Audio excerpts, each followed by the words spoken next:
嗨，大家好！今天第二回出来骑行，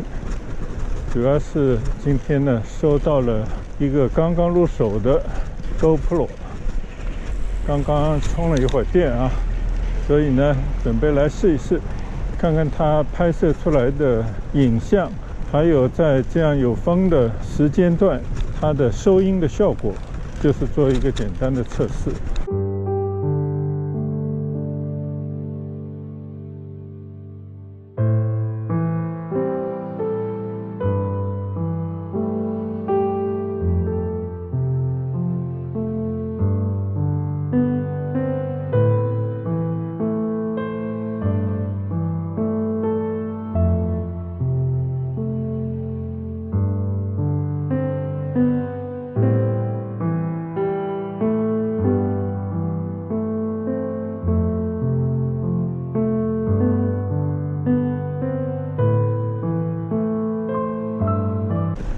如今的社会呢，是一个物质丰富甚至过剩的年代啊。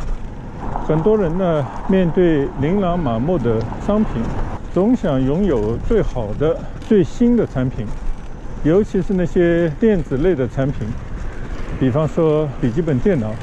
平板电脑、手机、相机、电子手表等等。商家呢，每年都会对产品进行更新换代。确实呢，每一次更新换代呢，都会在产品的性能、功能上呢都会有所提升。结果呢，就使得很多的追新的消费者总希望入手最新款、功能最强大这样的产品。甚至呢，很多人就会说，我就是要买最贵的，因为最贵的呢代表着最好的。理论上来讲呢，新的东西、贵的东西呢，基本上是符合品质也是最佳这么一个定义啊。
但是呢，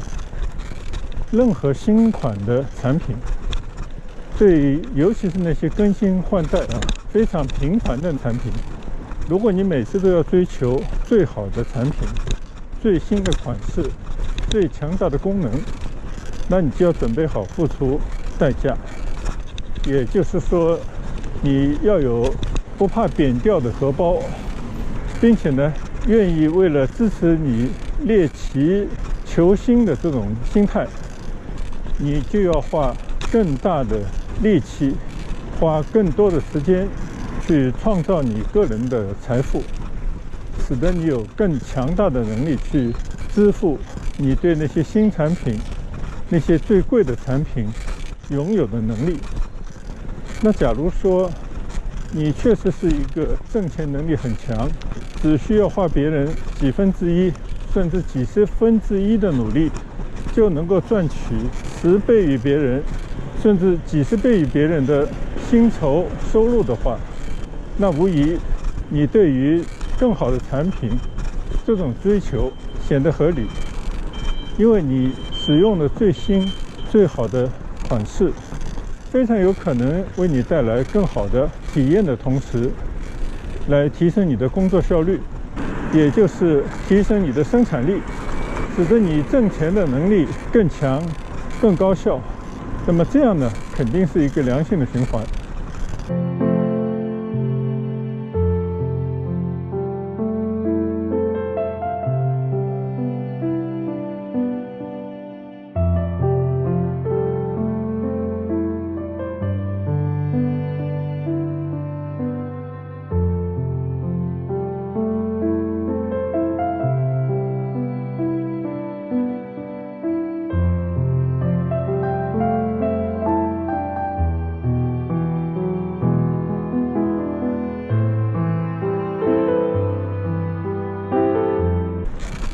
这个就像有很多相对来比较富裕的人，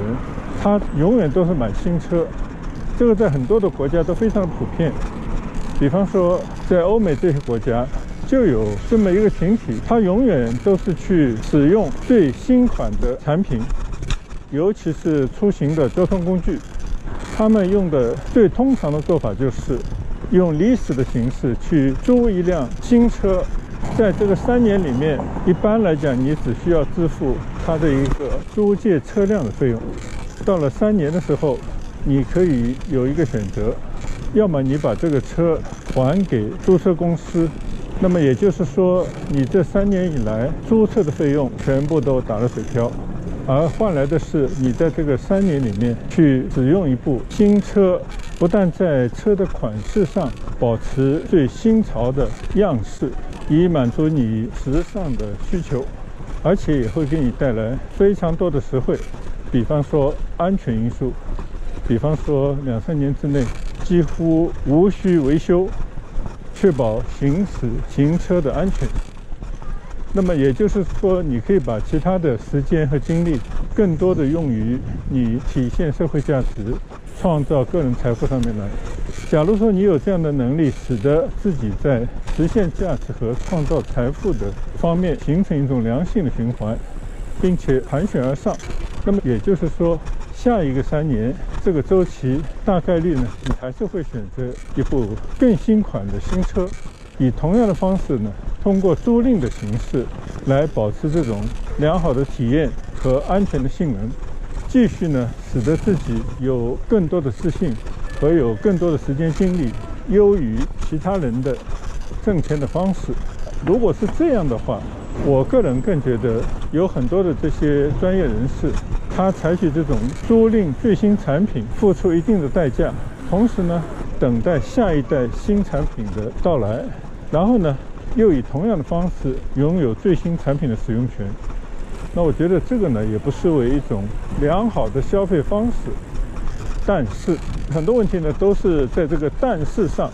要引起一些思考，你是不是在确保你使用最新款的产品体验最好的性能，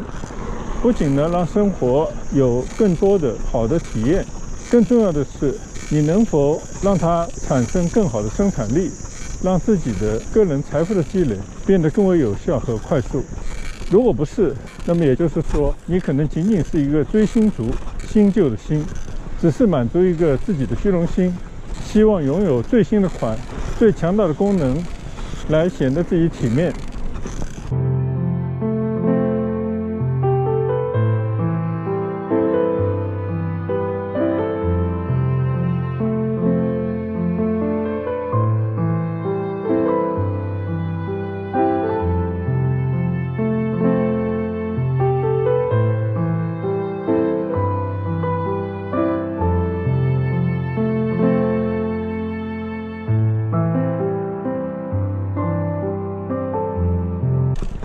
对于后者，你可能要为你那些追求新产品付出让自己在经济上捉襟见肘的代价，或者呢就是让自己的父母成为冤大头。虽然呢在这个社会上这样的群体数量庞大，但是呢并不足取，也没有什么实质的意义。很多人呢到了一定的年龄长脑子以后，他会去思考之前的这些无度的挥霍只是为了满足自己的虚荣心，虽然用的都是最新款的各种的电子产品，但是在工作上并无建树，在生活上也不见得比别人有更多的快乐，最后呢也就不了了之啊。当然其中有些人呢会把它当做一个教训，为以后呢让自己变得更聪明做一些铺垫啊，我觉得这个也还算值得。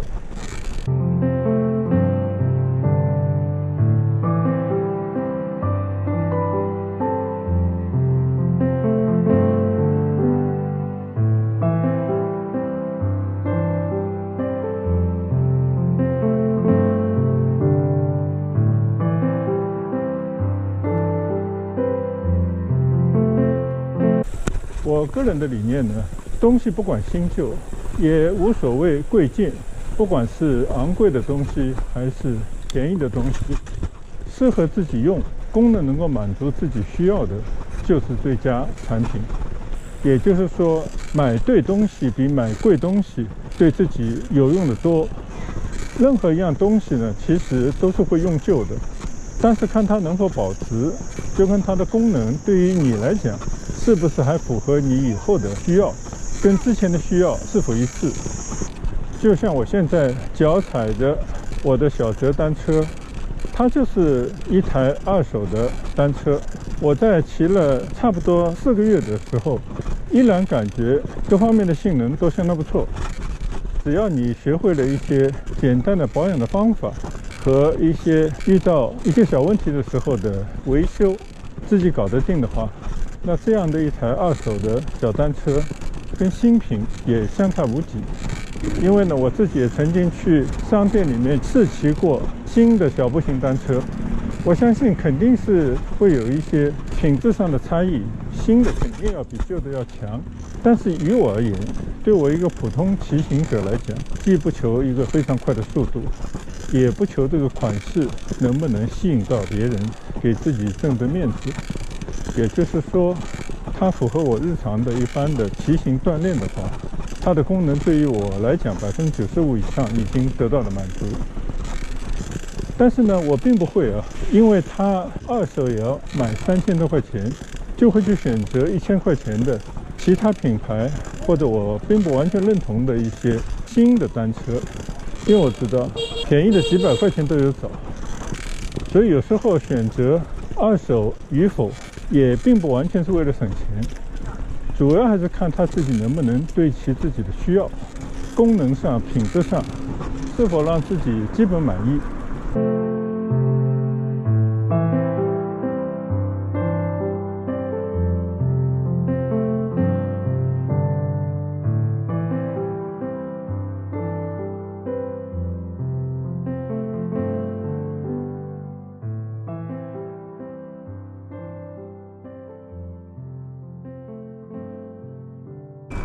再说到 GoPro 相机，我原本使用的旧的 GoPro 相机呢，都是一个比较旧款的4的一个相机。我也知道这种旧款的相机，它的电池的续航能力有限，它也无法安装大容量的 SD 卡。所以呢，根据我简单的这个拍摄的需要，我呢就入手了2台。这样的话呢，我就可以通过更换来达到延长拍摄这样的一个需求。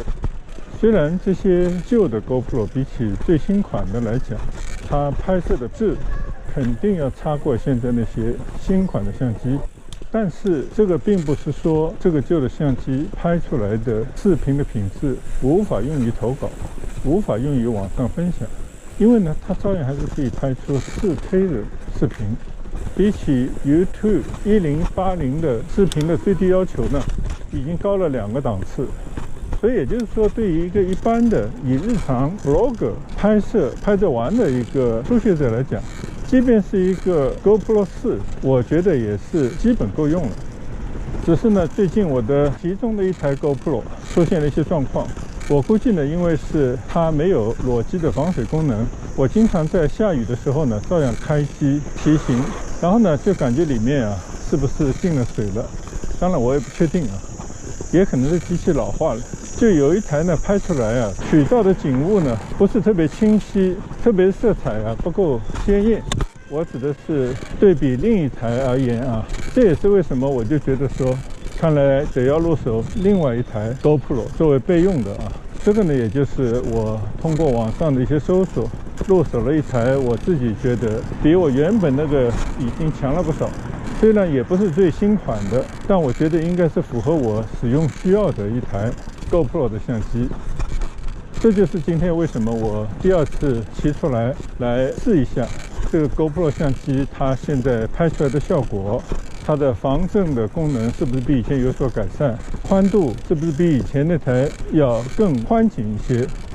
还有一个让我看中它的地方呢，就是裸机就有10米防水的功能。这样的话呢，就是你在下雨天一般骑行拍摄的话，应该无所谓。就好像我们一般的，像我手上戴的苹果的手表，它都是可以有这样的防水的功能。所以呢，有时候洗澡也不用把它取下来。这样呢就给自己带来了一些便利。但是呢，毕竟我们入手的是一个有别人使用过二手转让的物品，所以你必须要有这个觉悟，它的品质是不是如这个二手的主人他说的那么好。也时常听到呢，在网上交易的时候会有各种各样的欺诈的行为等等。那我想呢，这些呢都是生活当中总会充满着这样那样的不确定性，甚至呢有一些风险。如果要面面俱到，什么都要想得很好，那么就只能去入手新品。所以呢，我会使用一段时间以后呢，看看最后再回来给大家做一个汇报。那今天呢，我们就简单聊聊入手了一台二手的 GoPro 相机的原委。那我们就分享到这边，谢谢大家的观赏，再见，拜拜。